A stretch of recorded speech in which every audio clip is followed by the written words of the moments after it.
வணக்கம். Silver chat செய்திகள். இன்றைய முக்கிய செய்திகள். புதிய பேருந்து நிலையம் அருகே போக்குவரத்திற்கு இடையூறாக ஆம்னி பேருந்துகள் நிறுத்தப்படுவதை கண்டித்து நேற்றிரவு அப்பகுதி மக்கள் சாலை மறியலில் ஈடுபட்டதால் பரபரப்பு. உள்துறை அமைச்சகத்திலிருந்து அனுமதி வராததால் நாளை புதிய அமைச்சர்கள் பதவியேற்பு விழா நடைபெறுமா என்ற கேள்வி எழுந்துள்ளது. மகளிர் மற்றும் மாற்றுத்திறனாளிகள் மேம்பாட்டுக் கழகம் சார்பில் சுயதொழில் பயிற்சிக்கான விண்ணப்பங்கள் வரவேற்கப்படுகின்றன. இனி விரிவான செய்திகள். புதிய பேருந்து நிலையம் அருகே போக்குவரத்திற்கு இடையூறாக ஆம்னி பேருந்துகள் நிறுத்தப்படுவதை கண்டித்து நேற்றிரவு அப்பகுதி மக்கள் சாலை மறியலில் ஈடுபட்டதால் பரபரப்பு. புதுச்சேரி புதிய பேருந்து நிலையம் அருகே மறைமலையடிகள் சாலையில் போக்குவரத்துக்கு இடையூறாக ஆம்னி பேருந்துகள் நிறுத்தப்படுகின்றன. இதனை கண்டித்து அந்த பகுதியை ஒட்டியுள்ள ராஜா நகர், அருந்ததி நகர், முத்தமிழ் நகர், ஐயனார் நகர், சுப்பையா நகர் ஆகிய பகுதிகளைச் சேர்ந்தவர்கள் நேற்று இரவு திடீரென மறியல் போராட்டத்தில் ஈடுபட்டனர். இதனால் அந்த பகுதியில் போக்குவரத்து பாதிப்பு ஏற்பட்டது. தகவல் அறிந்த உருளையன்பேட்டை தொகுதி எம்எல்ஏ நேரு மற்றும் போக்குவரத்து போலீஸ் எஸ்பி ரக்ஷனா சிங் மற்றும் போலீசார் சம்பவ இடத்திற்கு விரைந்து சென்று பேச்சுவார்த்தையில் ஈடுபட்டனர். அப்போது வரும் காலங்களில் போக்குவரத்துக்கு இடையூறு ஏற்படாமல் இருக்க நடவடிக்கை எடுப்பதாக அதிகாரிகள் தரப்பில் உறுதியளித்ததை அடுத்து 8:30 மணியளவில் பொதுமக்கள் மறியலை கைவிட்டு கலைந்து சென்றனர். அதன்பின் அப்பகுதியில் போக்குவரத்து சீரமைக்கப்பட்டது. உள்துறை அமைச்சகத்திலிருந்து அனுமதி வராததால் நாளை புதிய அமைச்சர்கள் பதவியேற்பு விழா நடைபெறுமா என்ற கேள்வி எழுந்துள்ளது. புதுச்சேரியில் நீண்ட இழுபறிக்கு பின் புதிய அமைச்சர்கள் பதவியேற்பு விழா நாளை 7ஆம் தேதி நடைபெறவுள்ளதாக தகவல்கள் வெளியாகின. கடந்த 3ஆம் தேதி முதல்வர் ரங்கசாமி புதிய அமைச்சர்களாக ராஜவேலு, காரைக்கால் ராஜசேகர் உள்ளிட்டோர் 2 பேரின் பெயர் அடங்கிய பட்டியலை கவர்னர் கைலாஷ்நாதனிடம் வழங்கினார். புதிய அமைச்சர்களுக்கான பெயர் பட்டியலை உடனடியாக கவர்னர் கைலாஷ்நாதன் மத்திய உள்துறை அமைச்சக அனுமதிக்காக அனுப்பி வைத்தார். இந்நிலையில் நேற்று இரவு வரை அமைச்சர் பதவியேற்புக்கான உள்துறை அமைச்சகத்தின் ஒப்புதல் வரவில்லை. ஒருவேளை இன்று இரவுக்குள் ஒப்புதல் வந்துவிட்டால் நாளை காலை 9:45 மணி அளவில் புதுச்சேரி கடற்கரை சாலையில் உள்ள லோக் நிவாஸில் 2 அமைச்சர்களும் பதவியேற்றுக் கொள்வார்கள். தற்பொழுது 2 அமைச்சர்கள் மட்டுமே பதவியேற்றுக் கொள்ள உள்ளார்கள். மீதமுள்ள ஒரு அமைச்சர் பதவியை தட்டாஞ்சாவடி இடைத்தேர்தல் முடிந்த பின்பாக நிரப்பலாம் என்ற முடிவில் முதல்வர் ரங்கசாமி உள்ளதாக தகவல்கள் தெரிவிக்கின்றன. புதுச்சேரி அரசு சார்பில் சர்வதேச சுற்றுச்சூழல் தினத்தை முன்னிட்டு நடைபெற்ற பல்வேறு போட்டிகளில் வெற்றி பெற்றவர்களுக்கு துணைநிலை ஆளுநர் கைலாஷ்நாதன் சான்றிதழ் மற்றும் விருதுகள் வழங்கி பாராட்டினார். புதுச்சேரி அரசின் அறிவியல், தொழில்நுட்பம் மற்றும் சுற்றுச்சூழல் துறை மற்றும் மாசு கட்டுப்பாட்டு குழுமம் சார்பில் உலக சுற்றுச்சூழல் தின விழா கடற்கரை சாலை காந்தி திடலில் நடைபெற்றது. கவர்னர் கைலாஷ்நாதன் தலைமை தாங்க விக்னேஷ் கண்ணன் எம்எல்ஏ வாழ்த்தி பேசினார். தலைமை செயலாளர் சரத் சௌஹான் நோக்க உரையாற்ற அரசு செயலர் ஸ்மிதா வரவேற்க விழாவில் 2025-26ஆம் ஆண்டிற்கான சுற்றுச்சூழல் ஆய்வறிக்கை மற்றும் புதுச்சேரியின் பாரம்பரிய மரங்கள் கையேடும் வெளியிடப்பட்டது. சுற்றுச்சூழல் மேம்பாட்டிற்காக தொடர்ந்து பணியாற்றி வரும் தன சுந்தராம்பாள் தொண்டு நிறுவனத்திற்கு சுற்றுச்சூழல் விருதும், சுற்றுச்சூழல் மற்றும் காலநிலை தொடர்பான ஆய்வுகளில் சிறந்து விளங்கிய கல்லூரி மாணவர்களுக்கு காலநிலை மாற்ற ஆராய்ச்சியாளர் விருதுகளும் வழங்கப்பட்டது. தொடர்ந்து உலக சுற்றுச்சூழல் தினத்தை முன்னிட்டு நடத்தப்பட்ட பல்வேறு போட்டிகளில் வெற்றி பெற்றவர்களுக்கும் பரிசுகள் வழங்கப்பட்டது. அமைச்சர் மல்லாடி கிருஷ்ணராவின் 63வது பிறந்த நாளை ஒட்டி என்ஆர் காங்கிரஸ் சட்டமன்ற உறுப்பினர்கள் மற்றும் மீனவ தலைவர்கள் தங்கத்தேர் இழுத்து சிறப்பு வழிபாடில் ஈடுபட்டனர். அமைச்சர் மல்லாடி கிருஷ்ணராவின் 63வது பிறந்த நாள் அவரது ஆதரவாளர்களால் விமர்சையாக கொண்டாடப்பட்டது. அவரது பிறந்த நாளை முன்னிட்டு மிகவும் பிரசித்தி பெற்ற மணக்குள விநாயகர் ஆலயத்தில் என்ஆர் காங்கிரஸ் சட்டமன்ற உறுப்பினர்கள் ஏகேடி ஆறுமுகம், வையாபுரி மணிகண்டன், மோகன்தாஸ், ஐயப்பன், ரவிக்குமார், என்ஆர் காங்கிரஸ் செயலாளர் ஜவஹர் மற்றும் மீனவ பஞ்சாயத்து தலைவர் நிர்வாகிகள் தங்கத்தேர் இழுத்து சிறப்பு வழிபாடு நடத்தினர். மேலும் அமைச்சரின் பிறந்த நாளை ஒட்டி நேதாஜி நகரில் உள்ள ரெயின்போ ஃபவுண்டேஷனில் உள்ள மாற்றுத்திறனாளிகளுக்கு உணவு அளிக்கப்பட்டது. இதேபோன்று பல்வேறு மீனவ கிராமங்களிலும் பொதுமக்களுக்கு அன்னதானம் வழங்கப்பட்டது. ஏனமில் உள்ள அமைச்சர் மல்லாடி கிருஷ்ணராவிற்கு அரசு அதிகாரிகள், காவல்துறை அதிகாரிகள் மற்றும் பொதுமக்கள் நேரில் சந்தித்து பிறந்தநாள் வாழ்த்துக்களை தெரிவித்தனர். பாரதியார் பல்கலைக்கூட படிப்புகளுக்கு விண்ணப்பிக்க காலக்கெடு நீட்டிக்கப்பட்டுள்ளது. ஆரியாங்குப்பம் பாரதியார் பல்கலைக்கூடத்தில் BBA இசை, BBA நடனம் மற்றும் BFA ஃபைன் ஆர்ட் படிப்புகள் உள்ளன. இங்குள்ள இசைத்துறையில் குரலிசை, வீணை, வயலின், மிருதங்கம் ஆகிய கலைகளும், நடனத்துறையில் பரதநாட்டியம் மற்றும் மோகினி ஆட்டமும் பயிற்றுவிக்கப்படுகிறது. நுண்கலைத்துறையை பொறுத்தமட்டில் வரைதல், ஓவியம் மற்றும் ஜவுளி வடிவமைப்பு, காட்சி தொடர் வடிவமைப்பு மற்றும் சிற்பக்கலை ஆகிய முதன்மை பாடங்களுடன் கூடுதல் திறன்களாக நிழற்பட கலை, அச்சுப்பதித்தல், கணினி வரவியல் போன்ற நவீன தொழில்நுட்பங்களும் கற்றுத்தரப்படுகின்றது. இந்த படிப்புகளுக்கு கடந்த மாதம் 22ஆம் தேதி முதல் சென்டாக் வாயிலாக சேர்க்கை விண்ணப்பங்கள் வரவேற்கப்பட்டு வந்தது. 8ஆம் தேதி வரை விண்ணப்பிக்க அறிவுறுத்தப்பட்டிருந்த சூழ்நிலையில் இந்த காலக்கெடு வருகின்ற 15ஆம் தேதி வரை நீட்டிக்கப்பட்டுள்ளதாக தகவல் வெளியாகியுள்ளது. புதுச்சேரியில் புதுமையாக ஆரம்ப நாளிலேயே பள்ளியில் திருக்குறள் முற்றோதல் நிகழ்ச்சியோடு ஆரம்பிக்கப்பட்டது. இன்றைய சூழ்நிலையில் மாணவர்களின் பல்வேறு காரணங்களால் சிதறடிக்கப்படுகின்றனர். அவர்களை நன்னறிப்படுத்துவது நமது கடமை.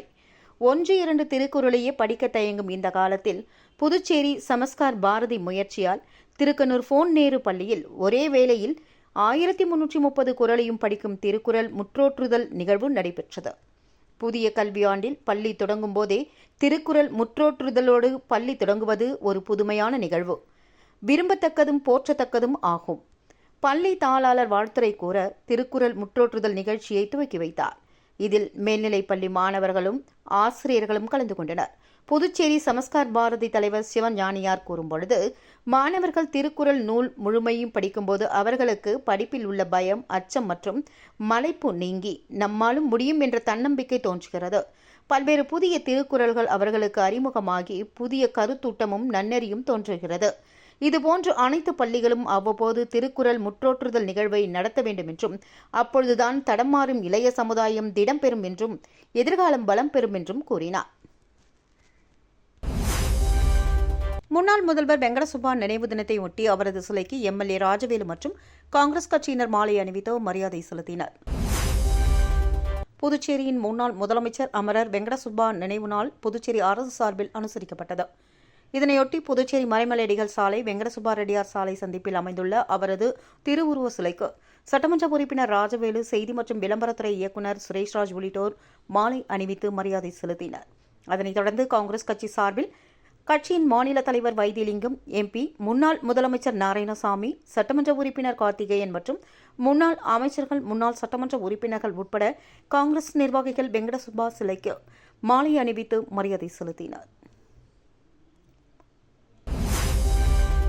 தமிழக முன்னாள் பாஜக தலைவர் அண்ணாமலை பிறந்த நாளை முன்னிட்டு சமூக சேவகர் ஹரிபிரசாத் ஏற்பாட்டில் பாகூர் மூலநாதர் ஆலயத்தில் சிறப்பு அபிஷேகம் நடத்தப்பட்டு பொதுமக்களுக்கு இனிப்பு வழங்கி கொண்டாடினர். புதுச்சேரி பாகூர் தொகுதியில் சமூக சேவகர் ஹரிபிரசாத் ஏற்பாட்டில் பாஜக தமிழக முன்னாள் மாநில தலைவர் அண்ணாமலை பிறந்தநாள் விழா கொண்டாடப்பட்டது. பாகூர் மூலநாதர் கோவிலில் சிறப்பு அபிஷேகம் நடத்தப்பட்டு பக்தர்களுக்கு அன்னதானமும் வழங்கப்பட்டது. அதனைத் தொடர்ந்து 500க்கும் மேற்பட்டவர்களுக்கு இனிப்பு வழங்கி கொண்டாடினார்.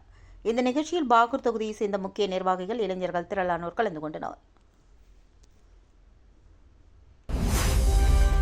சுயமரியாதை சுடர் எம்.ஏ. சண்முகம் நினைவு நாளை ஒட்டி அவரது சிலைக்கு சட்டமன்ற உறுப்பினர் ராஜவேலு மாலை அணிவித்து மரியாதை செலுத்தினார். சுயமரியாதை சுடர் எம்.ஏ. சண்முகம் நினைவு நாள் புதுச்சேரி அரசு சார்பில் இன்று அனுசரிக்கப்பட்டது.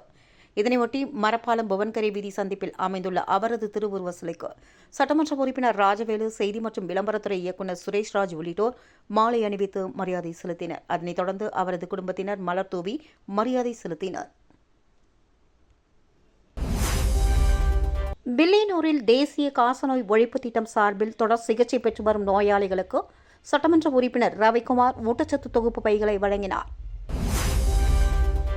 வில்லியனூர் ஆரம்ப சுகாதார நிலையம் மற்றும் தேசிய காசநோய் ஒழிப்பு திட்டம் ஆகியவை இணைந்து வில்லியனூர் பகுதியில் காசநோய் தொடர் சிகிச்சை பெற்று வரும் 50க்கும் மேற்பட்ட நோயாளிகளுக்கு சிறப்பு சிகிச்சை முகாம் மற்றும் ஊட்டச்சத்து பெட்டகங்கள் வழங்கும் நிகழ்வு நடைபெற்றது.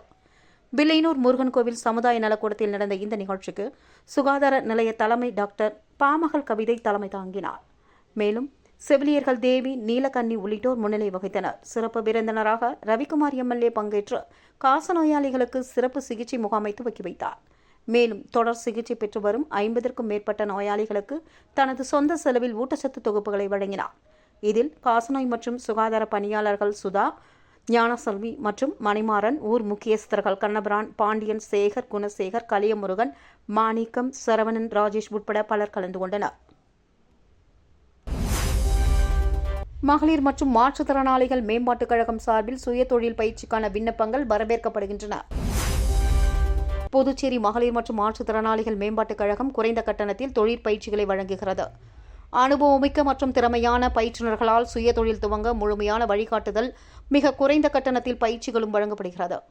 அந்த வகையில் பெண்கள், மாணவிகள் மற்றும் மாற்றுத்திறனாளிகளுக்கு தையல், ஆரி ஒர்க், அழகுக்கலை, சோப்பு ஆயில் மற்றும் பினாயில் தயாரிப்பு, அலங்கார நகை தயாரிப்பு, சாம்பிராணி தயாரிப்பு உட்பட பயிற்சிகள் அளிக்கப்படுகிறது. 10ஆம் வகுப்பு தேர்ச்சி பெற்று ஆர்வமுள்ள மகளிர் மற்றும் மாற்றுத்திறனாளிகள் நடேசன் நகர் மகளிர் மற்றும் மாற்றுத்திறனாளிகள் மேம்பாட்டுக் கழகத்தில் விண்ணப்பங்களை பெற்றுக்கொள்ளலாம் என்று குறிப்பிடப்பட்டுள்ளது. கரிக்கலாம்பாக்கம் ஸ்ரீராம் நகர் பகுதியில் புதிய குடிநீர் நீர்த்தேக்க தொட்டியினை சட்டமன்ற உறுப்பினர் மோகன்தாஸ் திறந்து வைத்தார். புதுச்சேரி மாநிலம் ஏம்பலம் சட்டமன்ற தொகுதிக்கு உட்பட்ட கரிக்கலாம்பாக்கம் கிராமத்தில் தற்பொழுது நிலவி வரும் குடிநீர் பற்றாக்குறையை போக்கிட கரிக்கலாம்பாக்கம் கிராமம், தவளக்குப்பம், மடுகரை சாலையில் உள்ள ஸ்ரீராம் நகர் பகுதியில் புதிதாக இலவச பட்டா வழங்கப்பட்ட இடத்திற்கு அருகே பொதுப்பணித்துறை மூலமாக புதிய ஆழ்துளை கிணறு அமைத்தல் மற்றும் அதனை சார்ந்த பணிகளான மின் மோட்டார் பொருத்துதல் மற்றும் குடிநீர் குழாய் இணைத்தல் முதலிய பணிகளுக்காக ரூபாய் 18 லட்சம் திட்ட மதிப்பீட்டில் பணிகள் மேற்கொள்ளப்பட்டது. இந்த குடிநீர் திட்டத்தின் மூலமாக கரிக்கலாம்பாக்கம் கிராமத்தில் உள்ள சுமார் 3500 நபர்கள் பயன்பெறுவார்கள் என்று தெரிவிக்கப்பட்டது. இந்த குடிநீர் திட்டத்திற்கான அனைத்து பணிகளும் முடிக்கப்பட்டு பொதுமக்களின் பயன்பாட்டிற்கு ஏம்பலம் தொகுதி சட்டமன்ற உறுப்பினர் மோகன்தாஸ் தலைமையில் துவக்கி வைக்கப்பட்டது. இந்நிகழ்ச்சியில் பொது சுகாதார கோட்ட செயற்பொறியாளர் சுந்தரி, கிராம குடிநீர் திட்ட உதவி பொறியாளர் சிவானந்தம், நெட்டப்பாக்கம் கொம்யூன் பஞ்சாயத்து ஆணையர் ரமேஷ், உதவி பொறியாளர் ராமலிங்கேஸ்வர ராவ் மற்றும் ஊர் பொதுமக்கள் உள்ளிட்டோர் கலந்து கொண்டு சிறப்பித்தனர். காரைக்காலில் அப்போலோ மருத்துவமனை சார்பில் சிறப்பு மருத்துவ விழிப்புணர்வு முகாம் நடைபெற்றது. சென்னை அப்போலோ மருத்துவமனை தகவல் மையம் மற்றும் சசி சர்வேஷ் பாலிகிளினிக் இணைந்து காரைக்காலில் சிறப்பு மருத்துவ ஆலோசனை மற்றும் விழிப்புணர்வு முகாமை நடத்தியது. இதில் செரிமான மண்டல நோய் நிபுணர் டாக்டர் விஷ்ணு அபிஷேக் ராஜ் மற்றும் இதய அறுவை சிகிச்சை நிபுணர் டாக்டர் அஜய் நரசிம்மன் உள்ளிட்டோர் பங்கேற்று பொதுமக்களுக்கு மருத்துவ ஆலோசனைகளை வழங்கினார்கள். முகாமில் வயிறு மற்றும் குடல் தொடர்பான நோய்கள், அமிலத்தன்மை, செரிமான கோளாறுகள், மஞ்சள் காமாலை உட்பட பிரச்சினைகள் குறித்தும், இதய நோய் மற்றும் நுரையீரல் தொடர்பான பாதிப்புகள் குறித்தும் பரிசோதனை மற்றும் ஆலோசனைகள் வழங்கப்பட்டது. மேலும் முகாமில் பரிசோதனை செய்யப்பட்ட நோயாளிகளுக்கு தேவையான மேல் சிகிச்சை சென்னை அப்போலோ மருத்துவமனையில் வழங்கப்பட உள்ளதாகவும் மருத்துவர்கள் சார்பில் தெரிவிக்கப்பட்டது. பொதுமக்களிடையே ஆரோக்கியம் குறித்த விழிப்புணர்வை ஏற்படுத்தும் வகையில் இந்த முகாம் பயனுள்ளதாக அமைந்தது. இந்த மருத்துவ முகாமிற்கான ஏற்பாடுகளை சசி சர்வேஷ் பாலிகிளினிக் உரிமையாளர் வாசுதேவன் மற்றும் மருத்துவமனை ஒருங்கிணைப்பாளர் ராஜ்குமார் உள்ளிட்டோர் செய்திருந்தனர். செல்லிப்பட்டு திரௌபதி அம்மன் ஆலயத்தில் நடைபெற்ற தீமிதி திருவிழாவில் திரளான பக்தர்கள் கலந்து கொண்டு தீ மிதித்து தங்களது வேண்டுதலை நிறைவேற்றினர். புதுச்சேரி மாநிலம் மண்ணாடிப்பட்டு கொம்யூன் செல்லிப்பட்டு கிராமத்தில் சங்கராபரணி ஆற்றங்கரையில் அருள் புரிந்து வரும் ஸ்ரீ அருள்மிகு திரௌபதி அம்மன் ஆலயத்தில் நேற்று தீமிதி திருவிழா சிறப்பான முறையில் நடைபெற்றது. இதில் பக்தர்கள் திரளாக கலந்து கொண்டு தீ மிதித்து தங்களது வேண்டுதலை நிறைவேற்றி நேர்த்திக்கடனை செலுத்தினர். முன்னதாக கடந்த திங்கட்கிழமை அன்று செடல் தரித்தல் மற்றும் அம்மனுக்கு சாகை வார்த்தல் நிகழ்ச்சியும், செவ்வாய்க்கிழமை அன்று ஸ்ரீ பாஞ்சாலி ஸ்ரீ அர்ஜுனன் திருக்கல்யாண உற்சவ நிகழ்ச்சியும் நடைபெற்றது. இதில் பக்தர்கள் திரளாக கலந்து கொண்டு திருக்கல்யாண உற்சவத்தினை கண்டு களித்து சாமி தரிசனம் செய்தனர். தொடர்ந்து திருக்கல்யாண உற்சவத்தில் கலந்து கொண்ட பொதுமக்களுக்கு விருந்து உபசரிப்பு நிகழ்வும் நடைபெற்றது. மேலும் தீமிதி திருவிழாவினை முன்னிட்டு தினம்தோறும் சுவாமிக்கு அபிஷேக அலங்காரங்கள் செய்து தீபாராதனை காண்பிக்கப்பட்டு வந்தது. இதனை அடுத்து நேற்று முக்கிய நிகழ்ச்சியாக தீமிதி திருவிழா நடைபெற்றது. இதனைத் தொடர்ந்து இரவு சுவாமி வீதி உலா மின் அலங்காரத்துடன் மிக சிறப்பான முறையில் நடைபெற்றது. இதில் பக்தர்கள் திரளானோர் கலந்து கொண்டு தரிசனம் செய்தனர். இதற்கான ஏற்பாட்டினை செல்லிப்பட்டு கிராமவாசிகள் மற்றும் அறங்காவல் குழுவினர் சிறப்பான முறையில் செய்திருந்தனர். புதிய பேருந்து நிலையம் அருகே போக்குவரத்திற்கு இடையூறாக ஆம்னி பேருந்துகள் நிறுத்தப்படுவதை கண்டித்து நேற்றிரவு அப்பகுதி மக்கள் சாலை மறியலில் ஈடுபட்டதால் பரபரப்பு. உள்துறை அமைச்சகத்திலிருந்து அனுமதி வராததால் நாளை புதிய அமைச்சர்கள் பதவியேற்பு விழா நடைபெறுமா என்ற கேள்வி எழுந்துள்ளது. மகளிர் மற்றும் மாற்றுத்திறனாளிகள் மேம்பாட்டுக் கழகம் சார்பில் சுய தொழில் பயிற்சிக்கான விண்ணப்பங்கள் வரவேற்கப்படுகின்றன. இத்துடன் சில்வர் சாட் செய்திகள் நிறைவு பெற்றன. வணக்கம்.